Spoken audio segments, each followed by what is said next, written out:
In the autumn of 1847, in the Yoshiwara pleasure district of Edo, a young 14-year-old girl named Yuki finds herself standing on a wooden platform, trembling under the weight of silk and shame.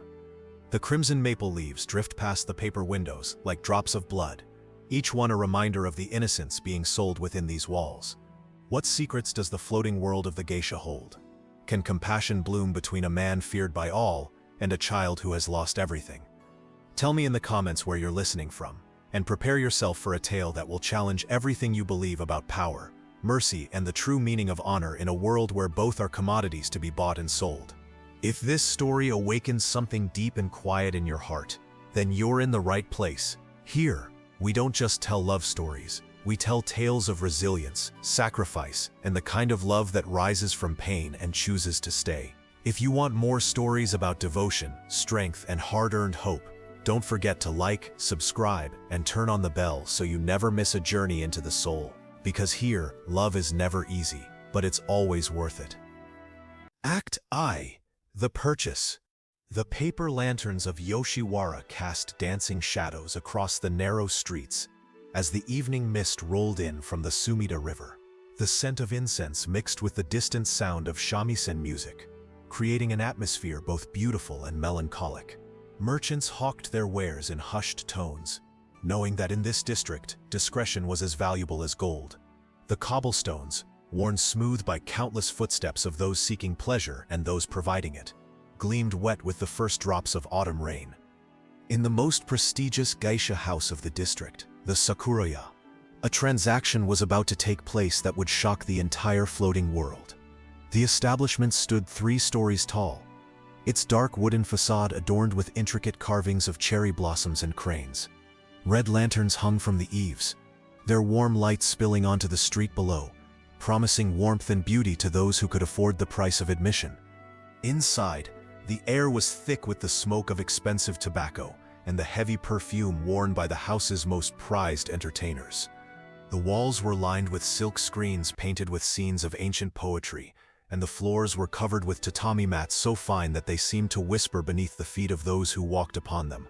This was a place where fantasy was crafted with the precision of a master artisan, where every detail was designed to transport visitors from the harsh realities of the outside world into a realm of beauty and desire.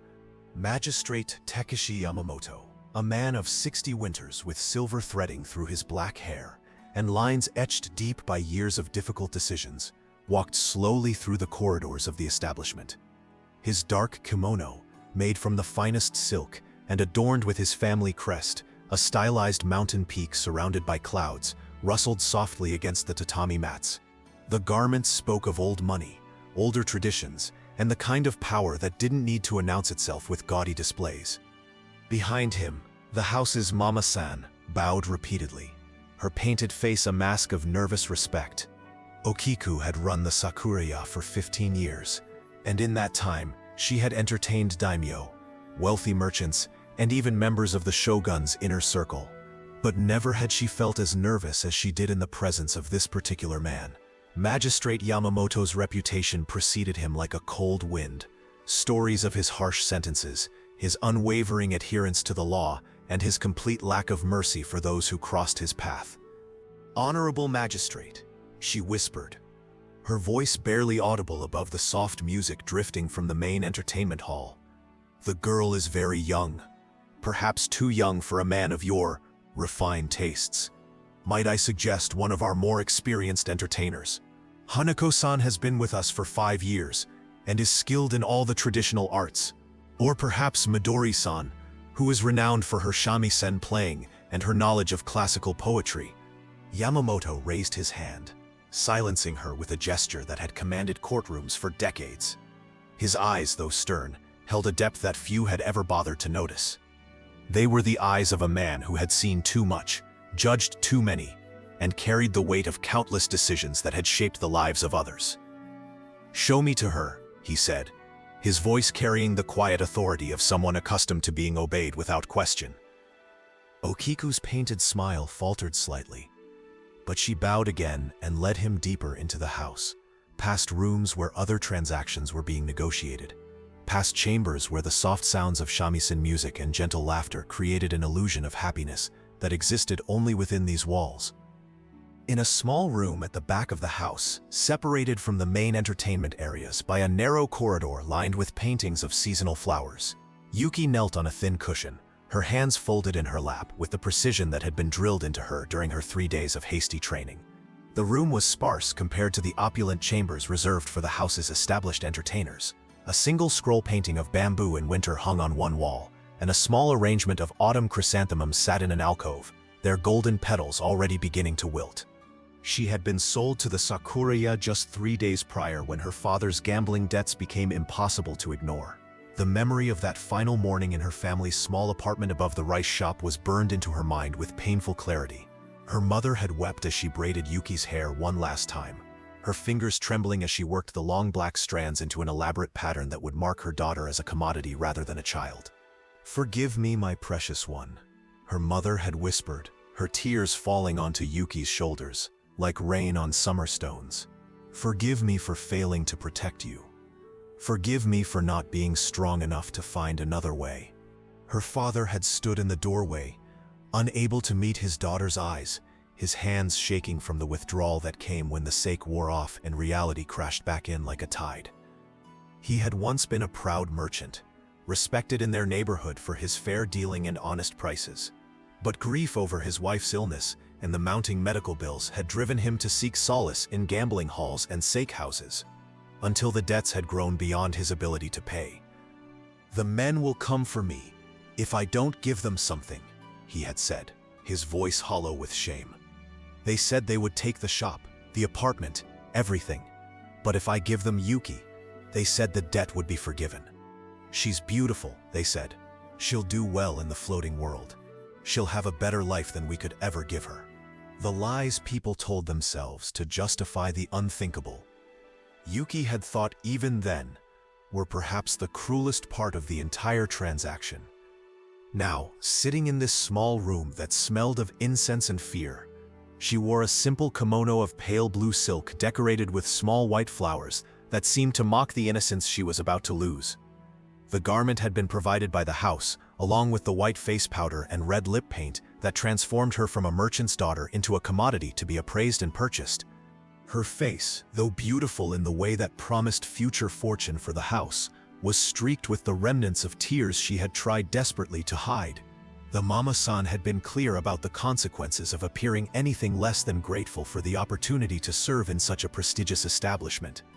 "Tears are for private moments," Okiku had told her with a smile that never reached her eyes. "In front of clients, you are a flower that blooms only with joy." When Yamamoto entered the room, Yuki's entire body tensed.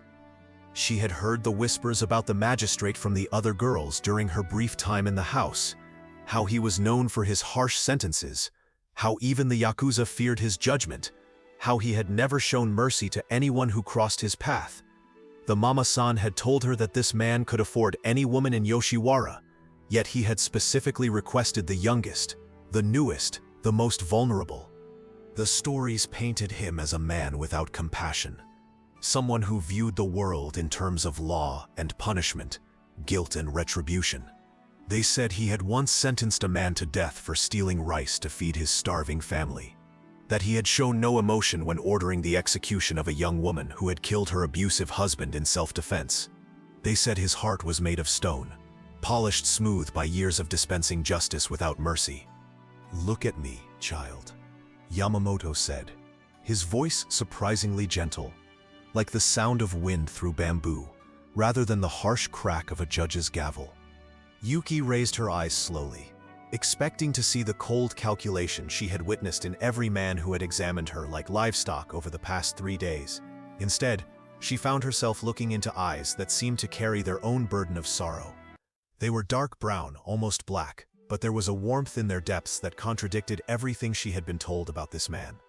The magistrate studied her face for a long moment, noting the fear that she tried so hard to conceal, the way her small hands trembled despite her efforts to appear composed, the barely perceptible quiver of her lower lip that spoke of tears, held back through sheer force of will. Something in his chest tightened, a feeling he had not experienced in many years, not since the day he had held his own daughter's lifeless body in his arms. "What is your name?" he asked, settling onto a cushion across from her, with the careful movements of a man who had learned to control every gesture, every expression. "Yuki, honorable sir," she whispered, her voice barely audible above the distant sound of shamisen music drifting from the main entertainment halls. "And how old are you, Yuki?" 14, sir." The words came out as barely more than a breath, as if speaking them aloud made the reality of her situation more concrete, more inescapable. Yamamoto closed his eyes briefly, and for a moment, his carefully maintained composure cracked just enough to reveal the pain beneath. 14, the same age his daughter would have been, had she lived. The same age when innocence should be protected, not sold to the highest bidder. The same age when a girl should be learning poetry and flower arrangement from her mother, not learning how to please men old enough to be her grandfather. "Tell me about your family," he said, his voice softer now, almost paternal. Yuki looked up at him in surprise. In the 3 days since her arrival at the Sakuraya, no one had asked about her family, her feelings, or her past. She was property now, and property did not require such considerations. Property did not have a history worth knowing or feelings worth acknowledging. "My father was a rice merchant," she said carefully, unsure of how much truth was safe to reveal. "He had a small shop in the merchant quarter. My mother taught me to read and write." She said education was the only thing that could never be taken away from a woman, no matter what circumstances she found herself in. Her voice broke slightly on the last words, and she quickly looked down at her hands, afraid that showing emotion would somehow displease this powerful man who held her fate in his hands. Yamamoto nodded slowly, recognizing the wisdom in her mother's words, and the tragedy in their current irrelevance. "Your mother was wise," he said, "and she was wrong." Yuki looked up at him, confused by the apparent contradiction. "Education cannot be taken away," he continued, "but it can be denied. It can be buried under shame and fear and the weight of other people's expectations, but it can also be reclaimed if one has the courage to reach for it and someone willing to help lift the burden that keeps it buried." There was something in his tone that made Yuki study his face more carefully. This was not the voice of a man preparing to use her for his pleasure. This was something else entirely. Something she couldn't quite identify, but that made her heart beat with something other than fear for the first time in days. "I will take her," Yamamoto announced to the Mama-san, who had been hovering anxiously by the door, trying to read the magistrate's intentions in his carefully neutral expression. "Name your price." The negotiation that followed was swift and brutal in its efficiency. Okiku, sensing that this was not a man to be trifled with or subjected to the usual elaborate dance of bargaining, named a sum that would have been considered outrageous for any other girl but seemed almost modest for someone of Yamamoto's wealth and status. Gold changed hands with the casual indifference of men accustomed to measuring human worth in monetary terms. Papers were signed with the same care that might be given to the purchase of a particularly fine horse or a piece of valuable artwork. Within an hour, Yuki found herself walking beside the most powerful man in Edo, her entire future now belonging to him as completely as if she were a sword he had commissioned from a master craftsman. The autumn air was crisp against her face as they left the warm, perfumed atmosphere of the Sakuraya, and she pulled her thin outer kimono more tightly around her shoulders, unsure whether she was shivering from the cold or from the uncertainty of what lay ahead. As they walked through the narrow streets of Yoshiwara, past other establishments where similar transactions were taking place, past tea houses where men gathered to discuss business and pleasure with equal enthusiasm, Yuki expected to be led to a palanquin that would carry her to whatever fate awaited her in the magistrate's residence. She had heard stories of the elaborate homes of the wealthy, with their multiple courtyards and dozens of servants, their private gardens and hidden chambers where powerful men indulged their darkest desires away from the prying eyes of society. Instead, Yamamoto stopped at a small tea house just outside the district's gates, a modest establishment that catered to travelers and merchants rather than the wealthy patrons of the pleasure quarter.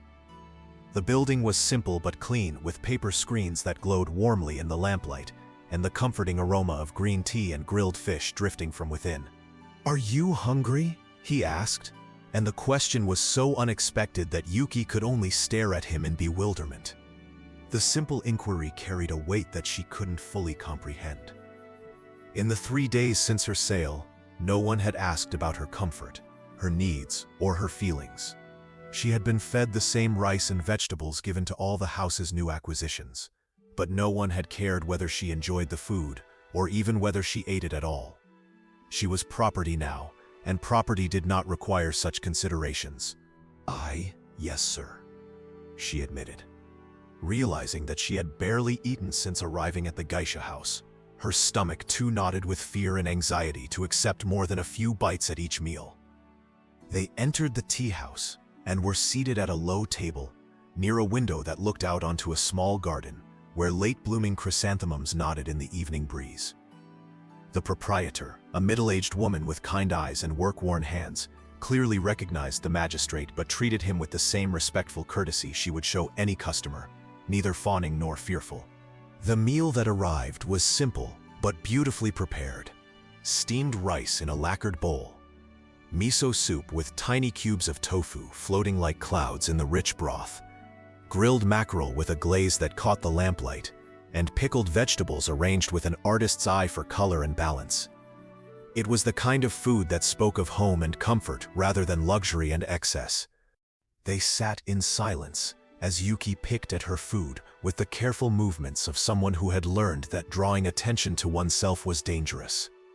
Every gesture was measured, every bite taken with the consciousness that she was being observed and judged. The magistrate ate slowly, occasionally glancing at her with an expression she couldn't read, his own meal seemingly forgotten as he watched her struggle with the simple act of eating under his scrutiny. "Tell me about your mother," he said finally, his voice cutting through the comfortable sounds of the tea house, the soft murmur of other conversations, the gentle clink of chopsticks against ceramic bowls, the whisper of fabric as the proprietor moved between tables. Yuki's chopsticks paused halfway to her mouth. "Sir, your mother, what was she like? What did she teach you besides reading and writing?"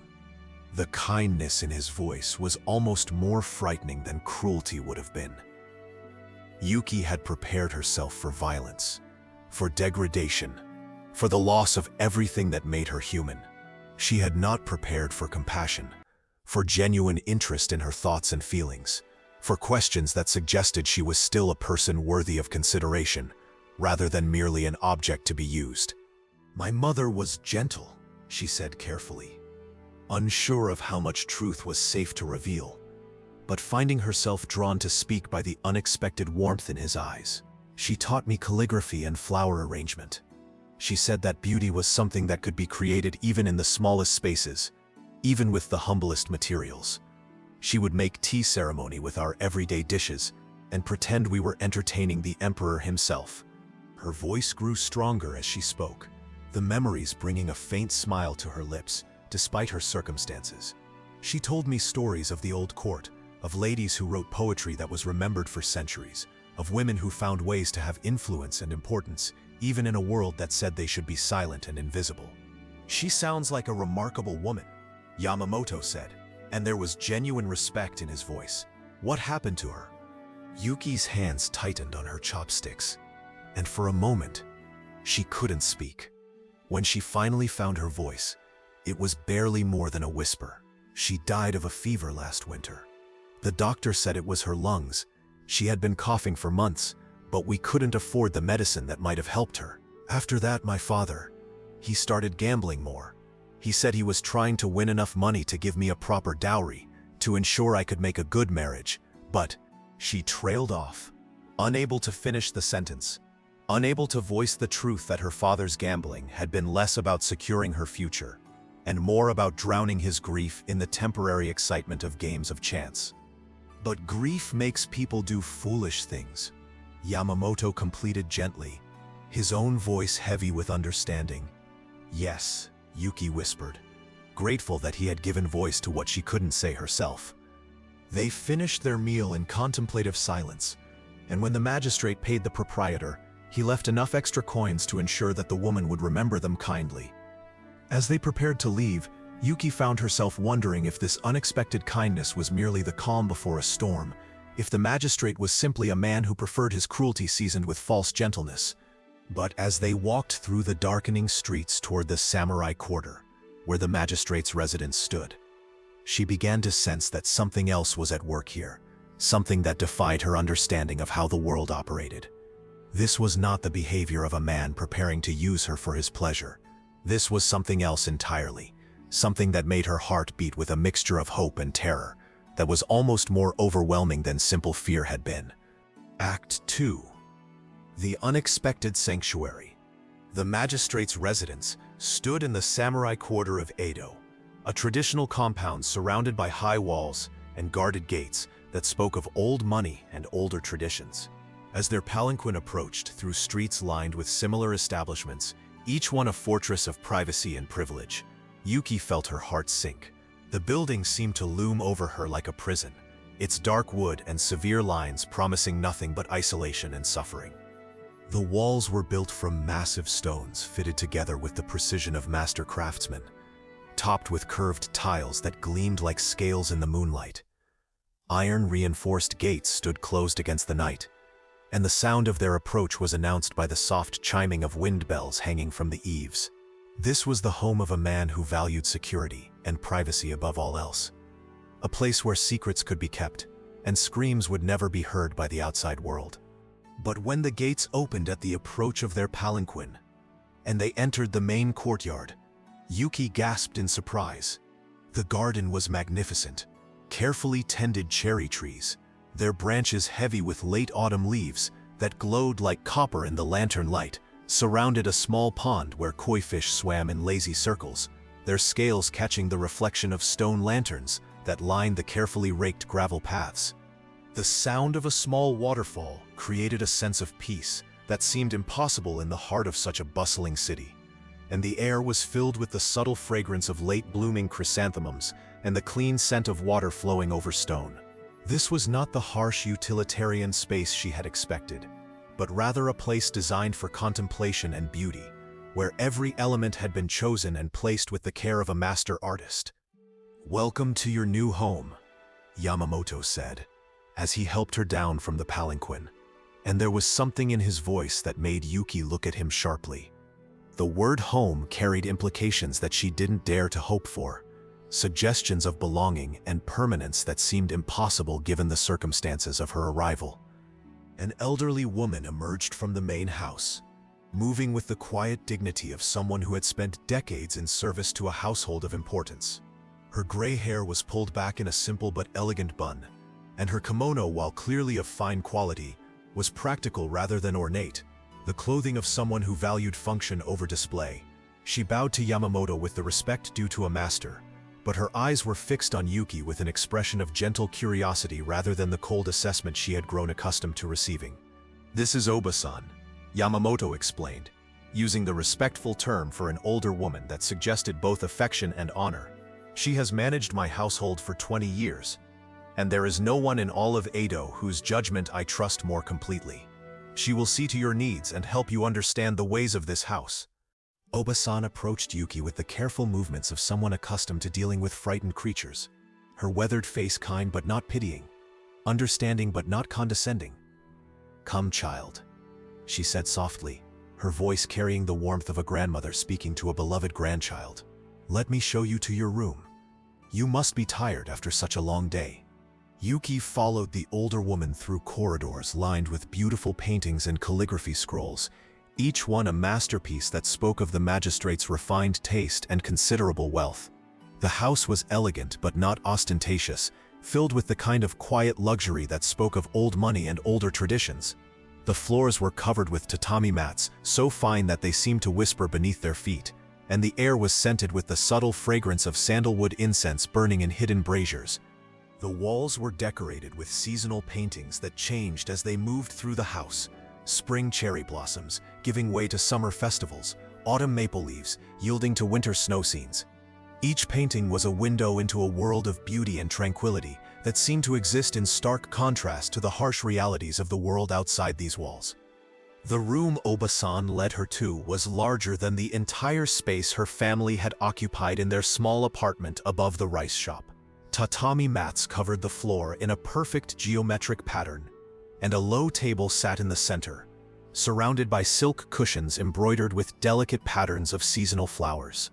Sliding doors opened onto a private section of the garden, where bamboo rustled softly in the evening breeze, and the sound of water flowing over stone created a constant soothing murmur.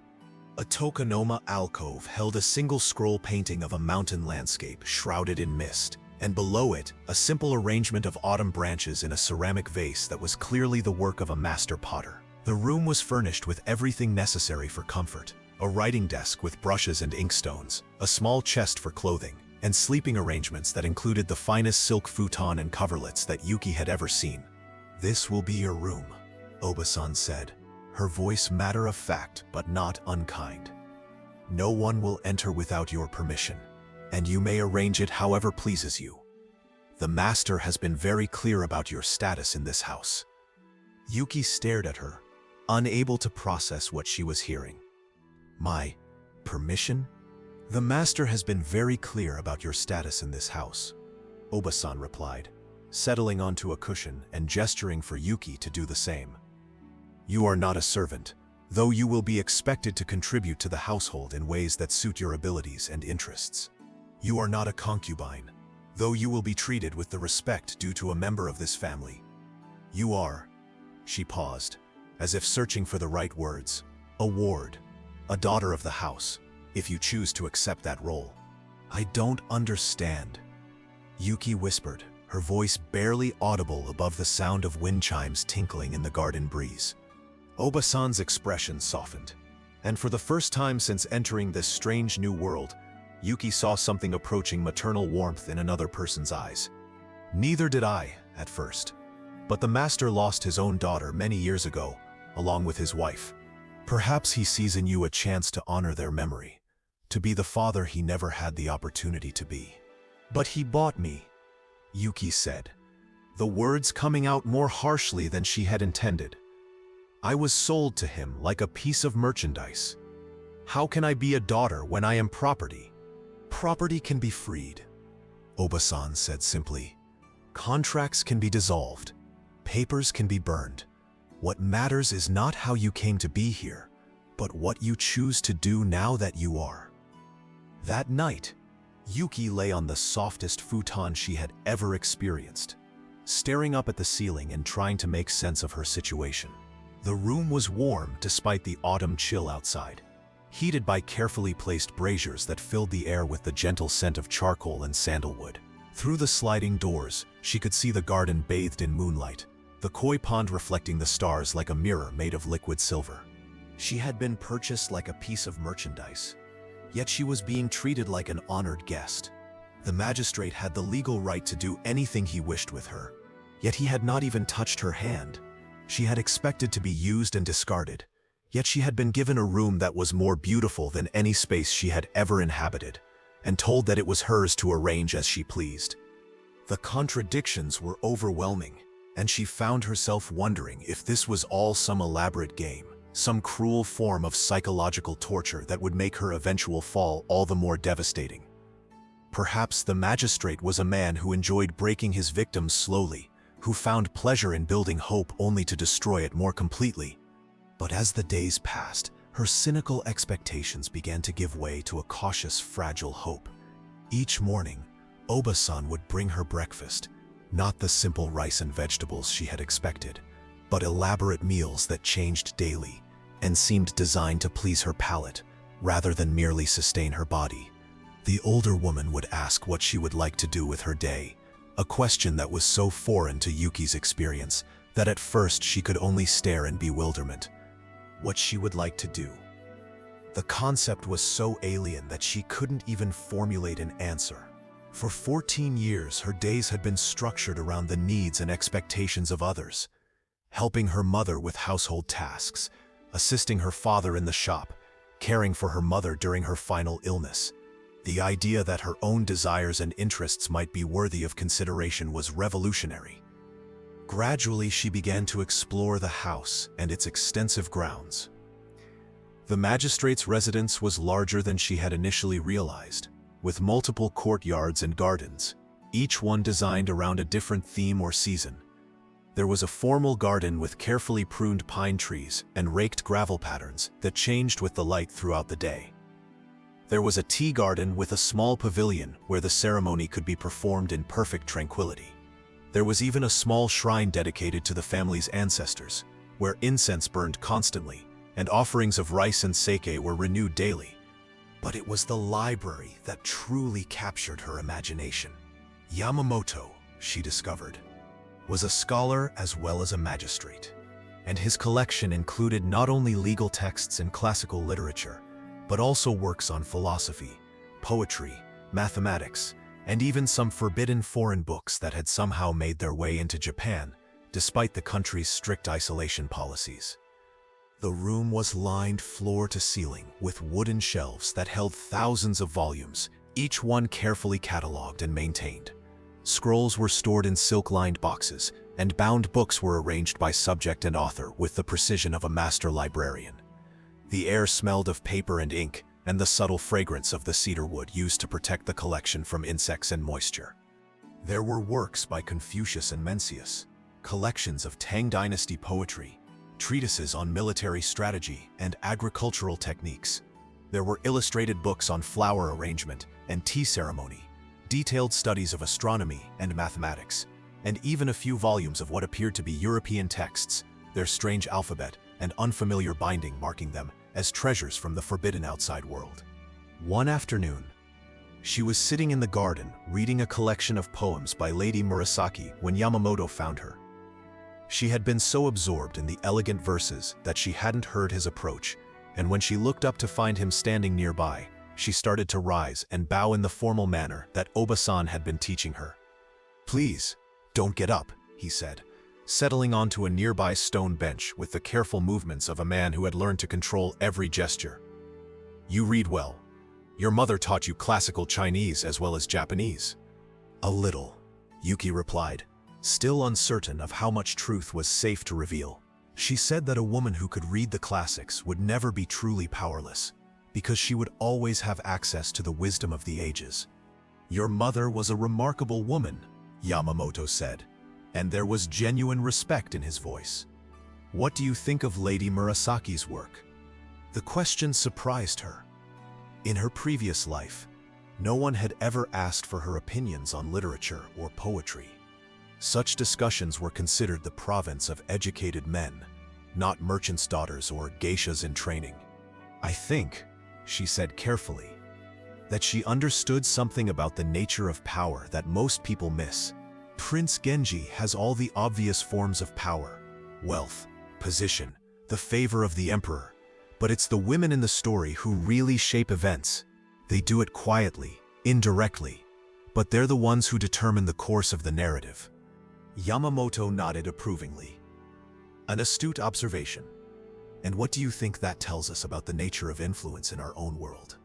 "That power and influence are not the same thing," Yuki said, growing bolder as she realized that he was genuinely interested in her thoughts. "That sometimes the people who appear to have the least control over their circumstances are actually the ones who shape the future." "Indeed," Yamamoto said, and there was something in his tone that made her look at him more carefully. "And what would you say about a man who has spent his entire career wielding obvious power, making judgments, imposing sentences, enforcing the law, but who has never learned to exercise the kind of subtle influence that you describe?" Yuki considered the question carefully, sensing that there was more to it than mere philosophical discussion. "I would say that such a man might be very lonely," she said finally. "That he might have all the tools to control others but none of the skills necessary to connect with them." Yamamoto was quiet for a long moment, and when he spoke again his voice was heavy with old pain. 20 years ago I had a wife and daughter. My wife's name was Hanako, and she was the most intelligent woman I have ever known. She could discuss philosophy and poetry with the same ease that she managed our household, and she had a way of seeing through to the heart of any problem that left me in constant amazement." He paused, staring out at the koi pond where the fish moved in their eternal, peaceful circles. "My daughter's name was Sakura, and she was the light of my world. She was intelligent, curious, full of questions about everything she saw. She would have been about your age now, had she lived. What happened to them? Yuki asked softly, though she already suspected the answer. Cholera, Yamamoto said, the single word carrying the weight of a tragedy that had shaped the rest of his life. It swept through Edo like wildfire, taking the young and the old without discrimination. My wife died first, and I held her hand as the fever consumed her, promising that I would take care of our daughter, that I would be both mother and father to her. His voice broke slightly, and Yuki felt tears prick her own eyes as she witnessed this powerful man's vulnerability. Sakura died 3 days later, he continued. I held her in my arms as she slipped away, and I felt something inside me die with her. After that, I threw myself into my work with a fury that frightened even my colleagues. I became known for my harsh sentences, my lack of mercy, my complete inability to see the human cost of the justice I dispensed. People said I had a heart of stone, he said, turning to look at her directly, and I let them believe it because it was easier than admitting that my heart had simply broken so completely that I couldn't feel anything anymore. Yuki felt a tear slide down her cheek, and she made no effort to wipe it away.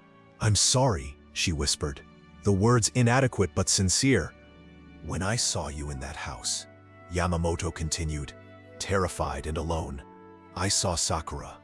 I saw the daughter I failed to protect, and I knew I couldn't fail again.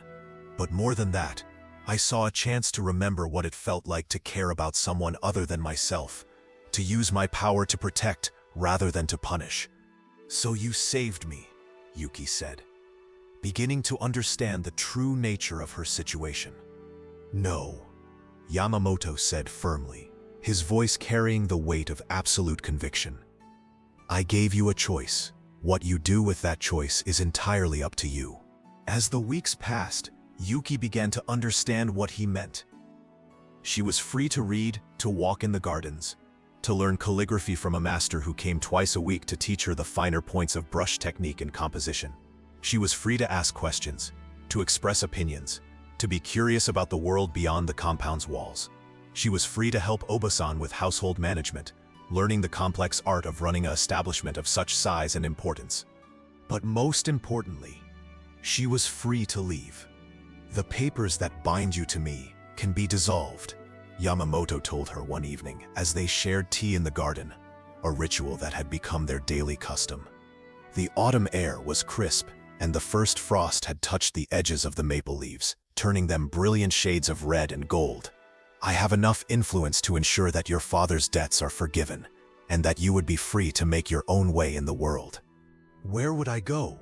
Yuki asked, though she was beginning to suspect that the question itself was part of the lesson he was trying to teach her. I have no family left, no skills that would allow me to support myself in any respectable profession. You have intelligence, education, and strength that you haven't even discovered yet, Yamamoto replied, his voice carrying the conviction of someone who had seen those qualities in action. Those are worth more than any dowry, more valuable than any inheritance. Yuki considered this, turning the teacup in her hands and watching the steam rise in delicate spirals that dissipated in the cool evening air. And if I choose to stay, then you stay as my daughter, not my property, he said, the words carrying a weight that made her look up at him in surprise. You would have a place in this house for as long as you wish it, and when you're old enough, if you choose to marry, it will be to someone of your own choosing, someone who values you for your mind and character, rather than your beauty or your ability to bear children. The offer was so generous, so unexpected, that Yuki felt overwhelmed by the magnitude of what he was proposing. Why would you do this for me? She asked, her voice barely above a whisper. Because, Yamamoto said simply, his eyes reflecting the light of the stone lanterns that illuminated the garden. Everyone deserves the chance to choose their own destiny. And because I believe that kindness, once given freely, has a way of returning to the world when it's needed most. But what about your reputation? Yuki asked, thinking of the whispers and speculation that must already be circulating through Edo's social circles. What will people say when they learn that the great magistrate Yamamoto has taken in a former geisha as his daughter? Yamamoto smiled, and for the first time since she had known him, the expression reached his eyes. Let them say what they will. I have spent 20 years caring too much about what people think, and it has brought me nothing but loneliness and regret. I would rather be gossiped about for showing kindness than praised for showing cruelty. That night, as Yuki lay in her beautiful room, listening to the sound of water flowing over stone and the gentle rustle of bamboo in the evening breeze, she made her decision. She would stay, not as property or as a concubine, but as the daughter of a man who had chosen to see her humanity when the rest of the world saw only a commodity to be bought and sold. For the first time since her mother's death, she felt something approaching peace. She was safe, she was valued, and she was free to become whatever she chose to be. The frightened child who had knelt in the sakuraya was still part of her, but she was no longer the whole of her identity. She was Yuki, daughter of Magistrate Yamamoto, and she had a future that stretched before her, like an unwritten scroll, waiting for her to fill it with whatever story she chose to tell. Act 3. The Test of Truth. 3 months into her new life, Yuki had begun to believe that perhaps happiness was possible after all. The harsh edges of her trauma had begun to soften under the gentle influence of routine, kindness, and the gradual rebuilding of her sense of self-worth. She had grown close to Oba-san, who taught her not only the practical skills of running a household of such size and importance, but also the subtle arts of social navigation that would be essential if she was to take her place as the magistrate's daughter. She spent hours in the library, devouring books on subjects she had never imagined existed, treatises on philosophy that challenged her understanding of the world, collections of poetry that spoke to emotions she was only beginning to recognize in herself, and historical accounts that placed her own small story in the context of the great sweep of human experience. Under Oba-san's patient guidance, she had learned the intricate protocols of tea ceremony, the precise movements and careful attention to detail that transformed the simple act of preparing and serving tea into a meditation on beauty, respect, and the fleeting nature of all earthly pleasures. She had studied flower arrangement, learning to see the subtle relationships between color, form, and season that could transform a few simple branches into a work of art that spoke to the soul. And slowly, carefully, she had begun to think of Yamamoto not as her owner or even her benefactor, but as the father she had never really had. Her own father had been a kind man in his way, but he had been weak, prone to seeking escape from life's difficulties in gambling and drink rather than facing them with courage and determination.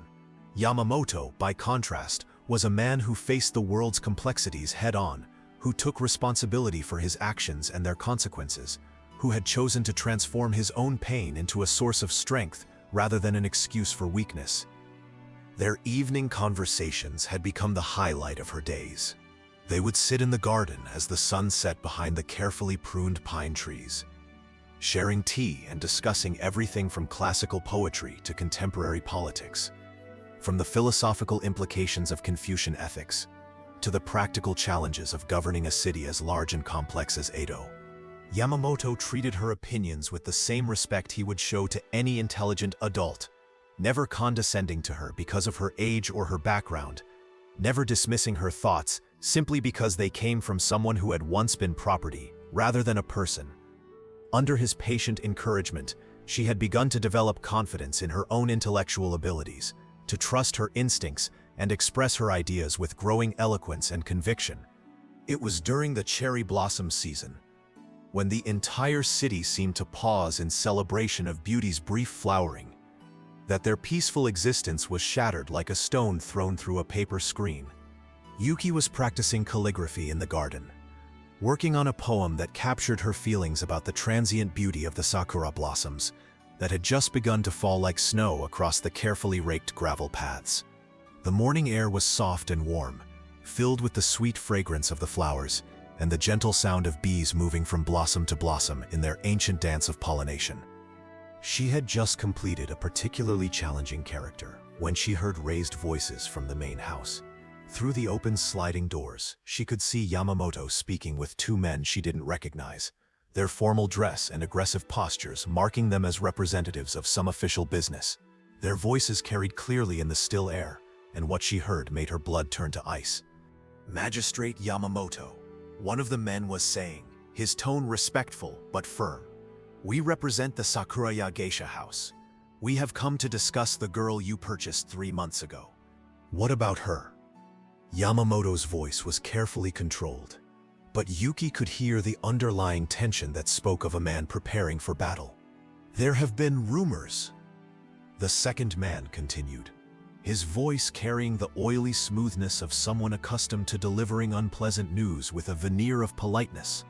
"People are saying that you have not utilized your purchase, that the girl remains untouched, that she lives in your house as a guest rather than serving her intended purpose. This is causing problems for the house's reputation." Yuki felt her carefully rebuilt world begin to crumble around her like a house of cards in a typhoon. She crept closer to the house, staying hidden behind a large stone lantern that was carved with images of protective dragons, their fierce expressions now seeming to mock her with their powerlessness to protect her from this new threat.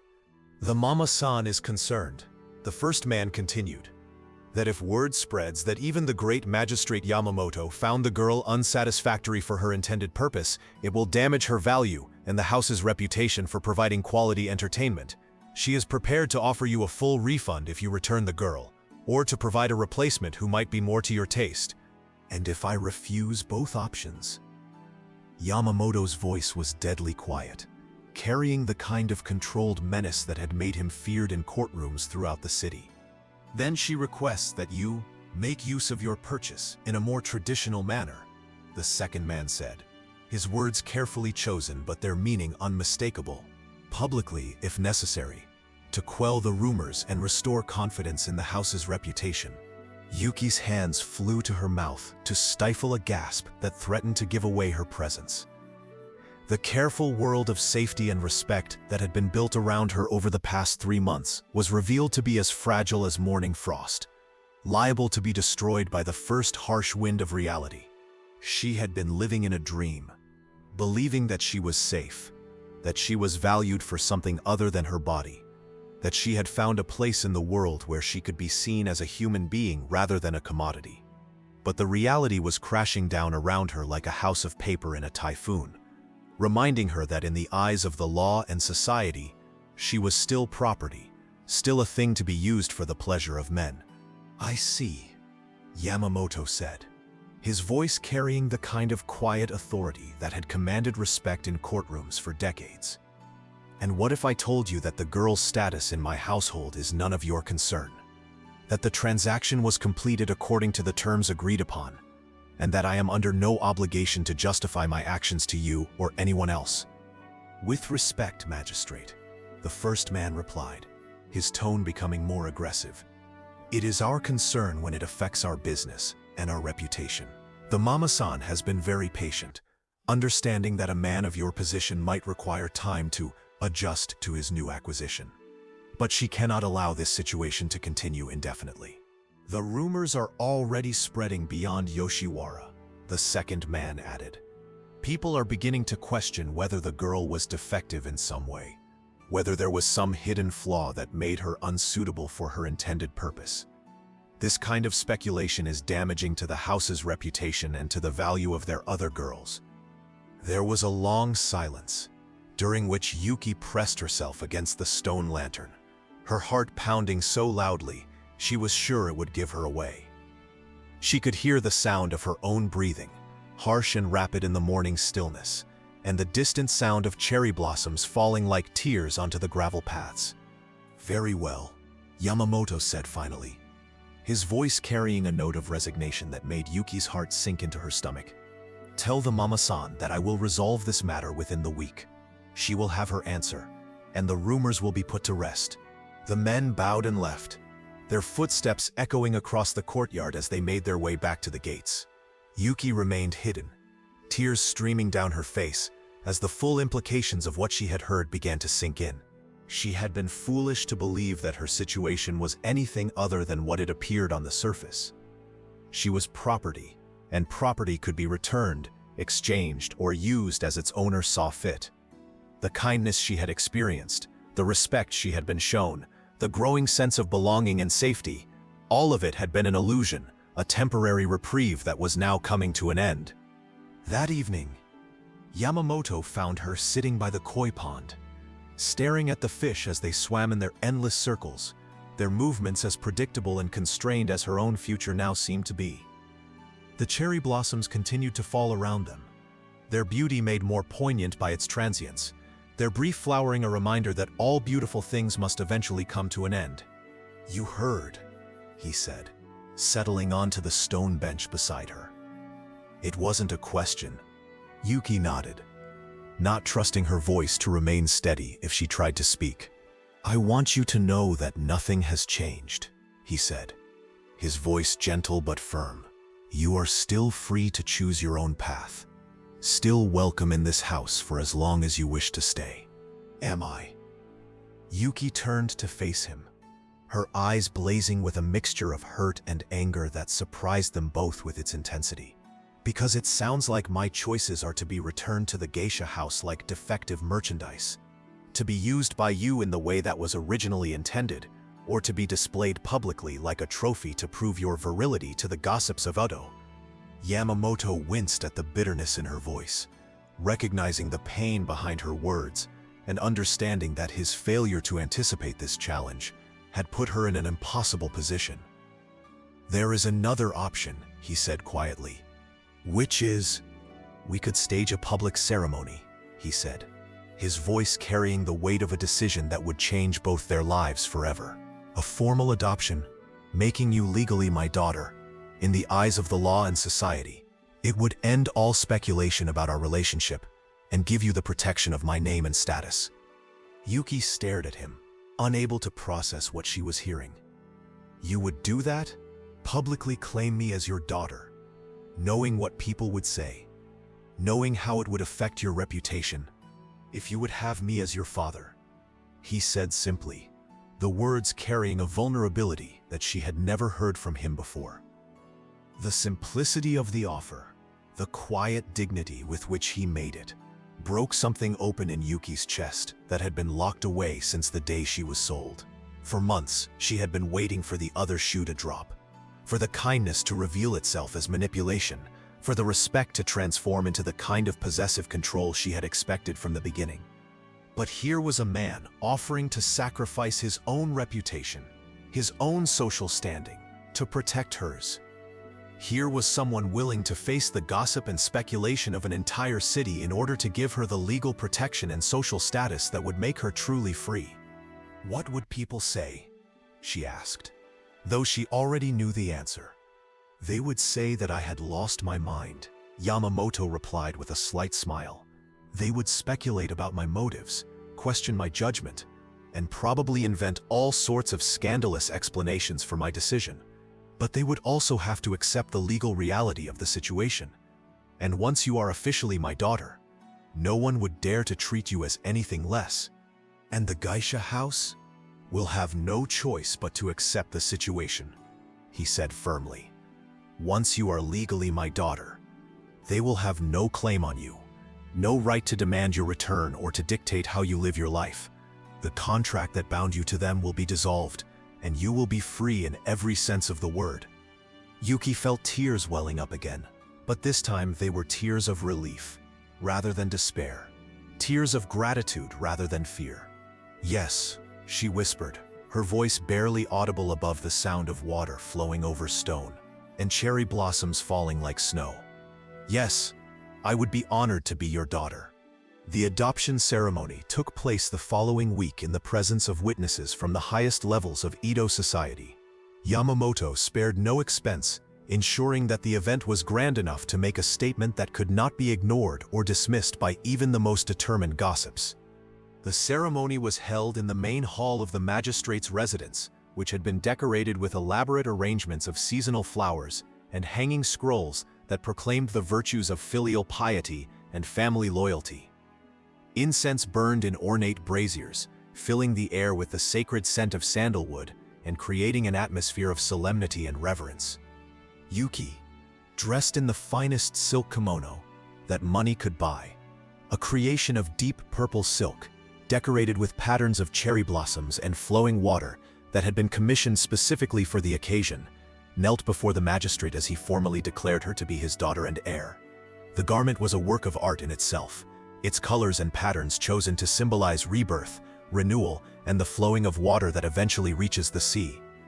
The assembled crowd murmured among themselves as the ceremony proceeded, some in approval of the magistrate's obvious affection for his new daughter, others in confusion about the unusual circumstances that had brought them together. But none dared to voice open criticism of such a powerful man's decision. When the ceremony was complete and the last guest had departed, leaving behind gifts and formal congratulations that would be talked about in social circles for months to come, Yuki and Yamamoto sat together in the garden, watching the evening stars appear one by one in the darkening sky. "Do you regret it?"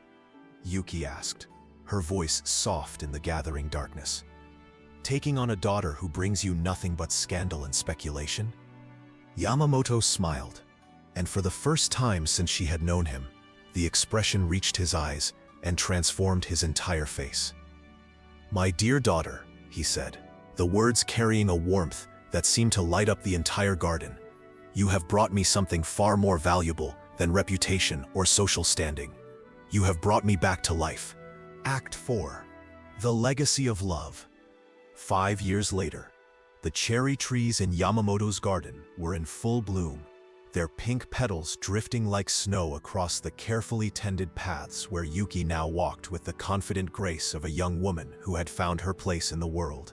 She was 19 now, possessed of a quiet confidence that drew admiration from all who met her, her intelligence and compassion having been nurtured and refined under her father's patient guidance, until she had become exactly the kind of person he had always hoped she might be. She had grown into a remarkable young woman, educated not only in the traditional arts expected of a magistrate's daughter, but also in literature, philosophy, and law. Under Yamamoto's guidance, she had even begun to assist with some of his less sensitive legal cases, her sharp mind and compassionate heart making her an invaluable advisor in matters that required both intellectual rigor and emotional understanding. The transformation had not been without its challenges. There had been moments of doubt and fear, times when the trauma of her early experiences had threatened to overwhelm the progress she had made. There had been nights when she woke from nightmares about being dragged back to the Sakuraya, days when the whispers and speculation of Edo's social circles had made her question whether she truly belonged in the world she now inhabited. But through it all, Yamamoto had been a constant source of support and encouragement, never pushing her to move faster than she was comfortable with, never dismissing her fears as irrational or unimportant.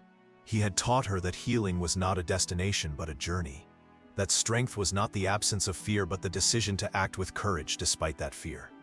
The sound of footsteps in the corridor announced Yamamoto's return from the courthouse, where he had been presiding over a particularly complex case involving a dispute between two merchant families. He entered the main room with a smile, carrying a scroll that bore the official seal of the shogun, his expression suggesting that he brought news of considerable importance. "What is that?" Yuki asked, setting down her inkstone and looking up from the calligraphy she had been practicing. She had been working on a poem about the cherry blossoms, trying to capture in words the bittersweet beauty of their brief flowering and the way their falling petals reminded her of the transient nature of all earthly joys. "A commission," Yamamoto replied, settling onto a cushion across from her with the careful movements of a man who was beginning to feel his age, but had not yet surrendered to it. "The shogun has asked me to establish a new court specifically for cases involving the welfare of children and young women. It seems that our little scandal has had some unexpected consequences." Yuki raised an eyebrow, intrigued by the implications of what he was saying. "What kind of consequences?" "Other magistrates have begun to question some of the practices they had previously accepted without thought," Yamamoto explained, unrolling the scroll and scanning its contents with the practiced eye of someone accustomed to reading official documents. "The sale of children, forced marriages, the treatment of women as property rather than people. These things are being examined more closely than they have been in generations." "And you think our story had something to do with that?" Yuki asked, though she suspected she already knew the answer. "I think," Yamamoto said carefully, his voice carrying the weight of someone who had spent years observing the subtle currents of social change, "that sometimes one act of defiance can plant seeds that grow in ways we never expected. The fact that I chose to adopt you rather than use you as intended has made people think about what other choices might be possible, what other ways of responding to injustice might exist."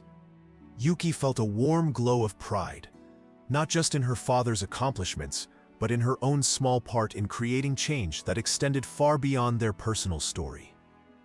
"So what will you do with this new court?" "We will do," Yamamoto corrected gently, his emphasis on the plural pronoun, making her look up at him in surprise. "I'm getting old, my dear daughter, and I will need someone to help me ensure that this court serves its intended purpose. Someone who understands what it means to be powerless and what it takes to reclaim that power." "You want me to work with you?" Yuki asked, her voice carrying a mixture of excitement and trepidation at the prospect of taking on such responsibility. "I want you to eventually replace me," Yamamoto said, his words carrying the weight of absolute conviction. "You have the mind for law and the heart for justice. Most importantly, you have the experience to understand what we're fighting for, what it means to be treated as property, and what it feels like to be recognized as a person." Yuki looked down at her hands, thinking of the frightened 14-year-old girl who had knelt in a geisha house, believing her life was over before it had truly begun. That girl could never have imagined this moment, this future, this sense of purpose and belonging that filled her with a warmth that had nothing to do with the spring sunshine streaming through the open doors. "There's something else," Yamamoto continued, his voice taking on a slightly different tone that made her look up at him with renewed attention. "A young scholar has been asking permission to court you. His name is Kenji Tanaka, and he's the son of a merchant family that has recently been granted samurai status for their service to the shogun." Yuki felt her cheeks warm at the mention of courtship, a reaction that surprised her with its intensity. She had met Kenji several times at social gatherings, and she had been impressed by his thoughtfulness, his genuine interest in her opinions rather than just her appearance, and his obvious respect for her intelligence and accomplishments. "He's intelligent, kind, and he knows your story," Yamamoto continued, watching her reaction carefully. "He says he admires your strength and would be honored to earn your affection. But he wants to be certain that any relationship between you would be based on mutual respect and genuine feeling, rather than social obligation or family pressure." "What did you tell him?" Yuki asked, her voice carefully neutral, despite the flutter of excitement she felt at the prospect of being courted by someone who valued her for her mind and character rather than her beauty or social status. "I told him that the decision was entirely yours to make," Yamamoto replied, his voice carrying the same respect for her autonomy that had characterized their relationship from the beginning. "If you choose to see him, I will welcome him into our home and give you every opportunity to get to know him properly. If you choose not to, I will respect that decision as well, and ensure that he understands your wishes are final."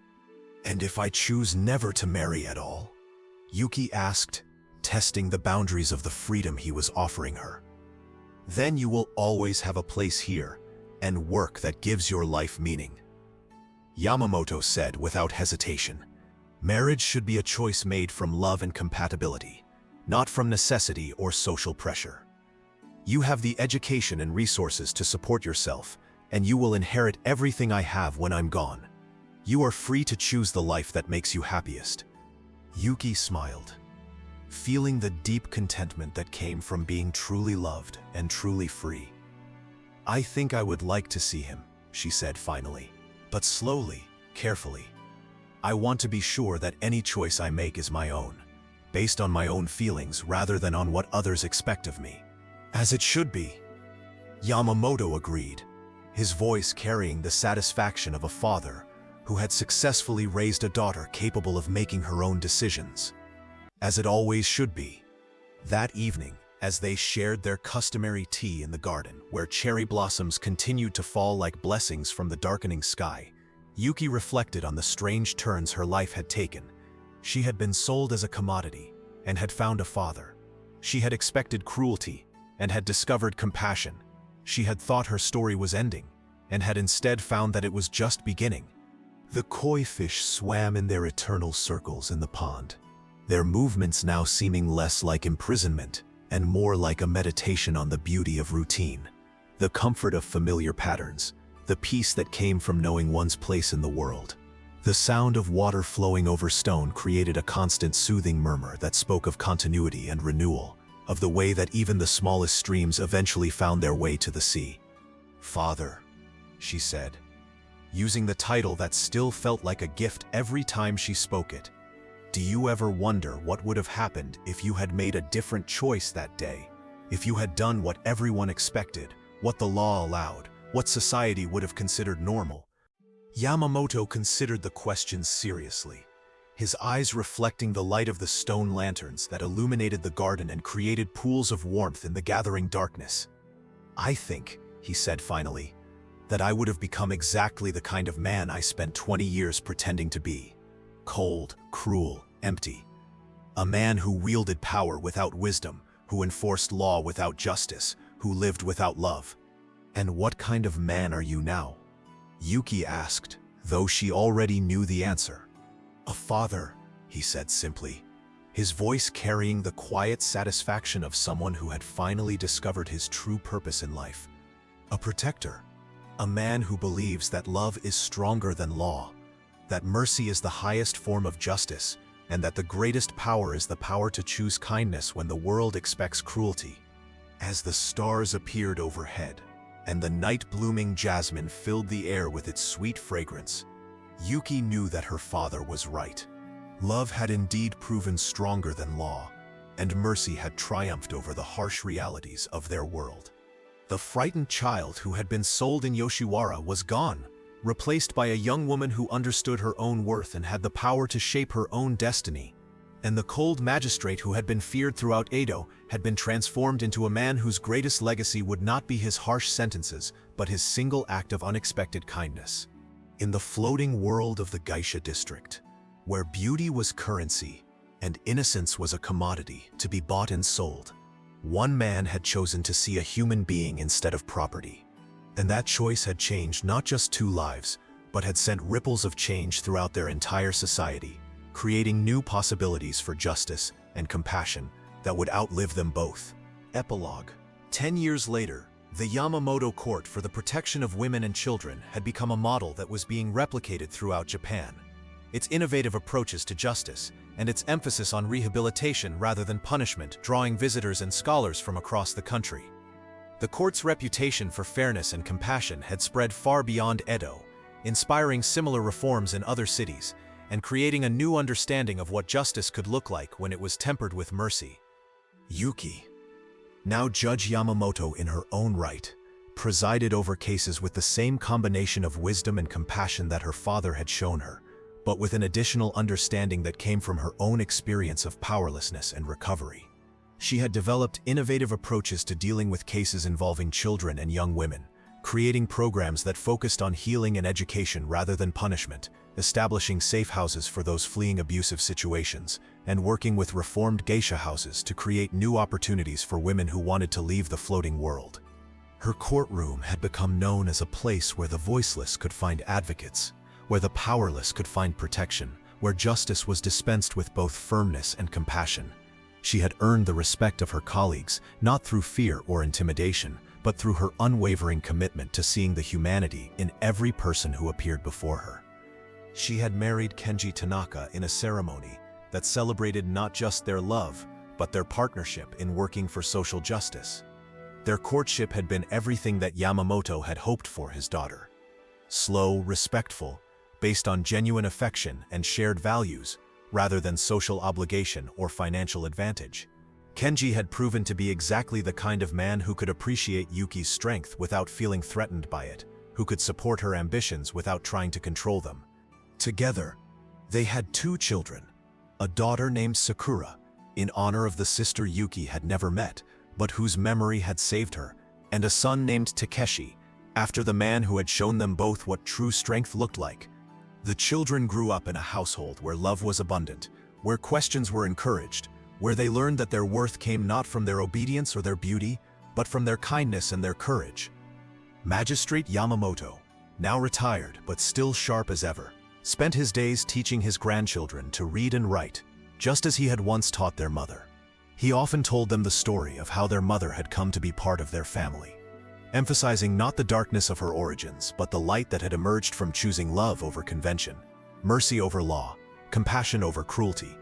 The children would listen with wide eyes as he described the courage it had taken for their mother to trust again after being betrayed, the strength she had shown in rebuilding her life from nothing, the wisdom she had gained from her experiences that now helped her protect others who found themselves in similar situations. "Your mother," he would tell them, "is living proof that our circumstances do not define our worth, that with the right support and opportunities, anyone can rise above their origins to create meaningful change in the world." The Sakuraya Geisha house had long since closed, its mama-san having found more profitable and less controversial ways to make a living after the social reforms initiated by the Yamamoto court had made the old ways of doing business increasingly difficult to maintain. The building now housed a school for girls whose families could not afford traditional education, funded by an anonymous benefactor who insisted that every child deserved the chance to choose their own future.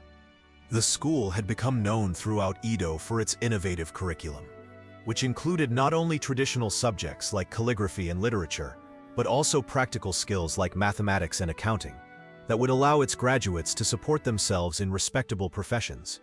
Many of its students went on to become teachers, merchants, and even government officials, proving that education truly was the key to breaking the cycles of poverty and powerlessness that had trapped their families for generations. And in the garden of the Yamamoto compound, where cherry blossoms still bloomed each spring, and koi fish still swam in peaceful circles, a stone marker bore a simple inscription that captured the essence of the transformation that had taken place within those walls. Here love conquered law, and mercy triumphed over tradition. May all who pass this way remember that the greatest power is the power to choose kindness, and that sometimes the most revolutionary act is simply to see the humanity in another person. The marker had become a pilgrimage site of sorts, visited by people from all walks of life, who had heard the story of the magistrate and the geisha, who came seeking inspiration or hope, or simply the reassurance that change was possible, even in the most rigid and unforgiving circumstances. Visitors would often leave small offerings, flowers, poems, prayers written on paper that would dissolve in the rain and carry their hopes up to heaven. The garden had become a place of healing and renewal, where people could come to remember that love was indeed stronger than law, that mercy was more powerful than punishment, and that the choice to act with compassion could create ripples of change that extended far beyond what any individual could imagine. This story reminds us that even in the most rigid societies, where tradition seems unbreakable and power appears absolute, one person's choice to act with compassion can create waves of change that extend far beyond what they could ever imagine. In the world of Edo period Japan, where women were often treated as property and children had no voice in their own destinies, Magistrate Yamamoto's decision to see Yuki as a human being rather than a possession became a catalyst for broader social transformation that improved the lives of countless others. Yuki's journey from a terrified child sold into servitude to a powerful advocate for justice shows us that our circumstances do not define our worth, and that with the right support and opportunities, anyone can rise above their origins to create meaningful change in the world. Her story is a testament to the power of education, the importance of seeing potential in others, and the transformative effect of being truly seen and valued for who we are, rather than what we can provide. The relationship between Yamamoto and Yuki demonstrates that true power lies not in the ability to control others, but in the choice to use our influence to protect and empower those who cannot protect themselves. Their story shows us that love, when given freely and without expectation of return, has the power to heal even the deepest wounds and create new possibilities that seemed impossible before. If this story touched your heart, leave the word Sakura in the comments so I know you stayed until the end.